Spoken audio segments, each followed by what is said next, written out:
निवडणुकीचा माहोल सुरू झालाय, पण तुम्हाला माहीत आहे का आपल्या भारतात निवडणूक कधी चालू झाली?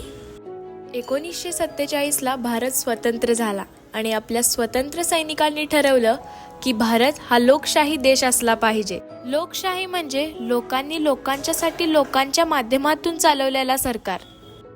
26 जानेवारी 1950ला आपला संविधान लागू झाला आणि या संविधानाने आपल्याला मतदानाचा अधिकार दिला. म्हणजे आपला देश चालवण्यासाठी जी लोक काम करतील त्यांना निवडण्याची ही संधी होती.